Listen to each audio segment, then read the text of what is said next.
Bonjour. Bonjour. Donc aujourd'hui, on va faire une sauce au reblochon. Donc vous voyez, j'ai pris un demi-reblochon, au lait cru. Hein. Moi, c'est toujours au lait cru. J'enlève les extrémités des croûtes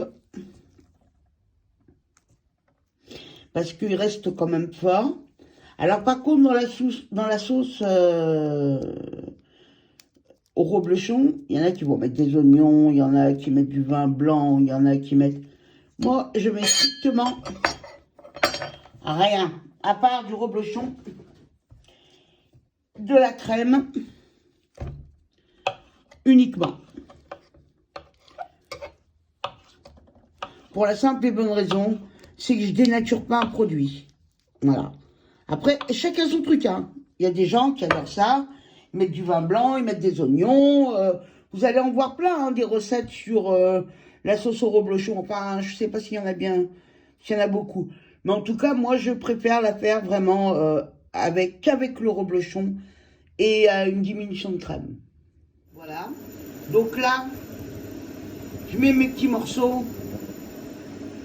de crème, de reblochon. Oh là là, des fois je me mélange complètement les pinceaux. Je vais avoir un problème. C'est un problème ça, hein. Je sais pas comment ça s'appelle. Voilà. Vous voyez, donc c'est un bon reblochon, hein, je peux vous dire, il est bien coulant en plus. Toujours dans le live. Ah bah on veut faire de la sauce au reblochon, hein. Donc là j'ai mis... Bah, après ça dépend, mais il y a... 550 ml. 550 ml de crème liquide. Voilà, Alors, il y a combien de matière grasse dans la crème liquide? c'est déjà 30%. D'accord. Ok. Après, si vous voulez en prendre une moins, vous voulez prendre de la 19%, vous pouvez prendre de la 19%. Mais moi, je préfère la 30%.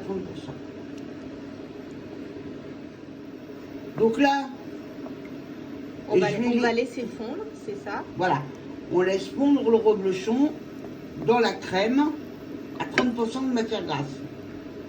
Il y en a 500 ml. Hein. 550, ouais. 550 ml. Donc là, on va la laisser fondre. Faut tourner tout le temps, non? Pas forcément, non. Ça dépend des plaques que vous avez. Moi, j'ai une induction. Donc, il n'y a pas... c'est bien pratique. Et puis bon, c'est une téfale au niveau de la marmite. Donc, mais après, sinon, pour éviter que ça colle au fond, je suis habituée à travailler avec du matériel un peu moins performant. Alors, je continue à tourner. C'est clair. Alors que là, maintenant que je commence à avoir du matériel performant, c'est sûr que c'est pas pareil. Donc là, pour éviter, pour pas qu'on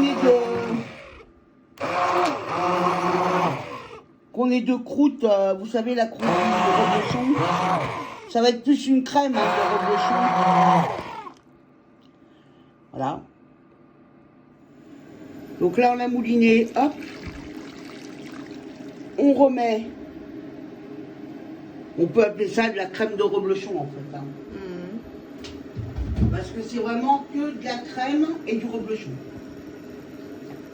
Vous voyez, donc là on va la laisser diminuer. Donc là je mets une cuillère à café de maïzena. Enfin, une cuillère bien... Une cuillère et demie, quoi. Voilà. Que je vais diluer avec de l'eau chaude. D'accord. Mais vraiment très peu d'eau chaude, vous allez voir. Vous voyez, j'ai dilué Le maïzena. avec à peine 10 décilitres, quoi. Et je vais le mettre, Dans la crème.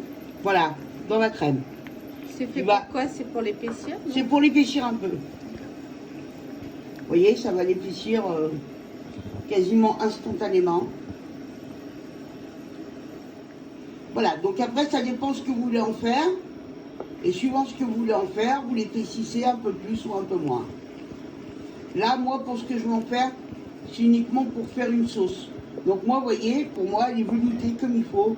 Donc là, je peux l'arrêter. peut en faire une sauce, t'as dit, pour les moules, par exemple. Voilà, pour les moules, pour des criques, les pommes de terre, une tartiflette avec des lardons. On peut faire des tas de choses avec une crème de reblochon. Mais au moins, vous avez que la crème du reblochon, là. Voilà.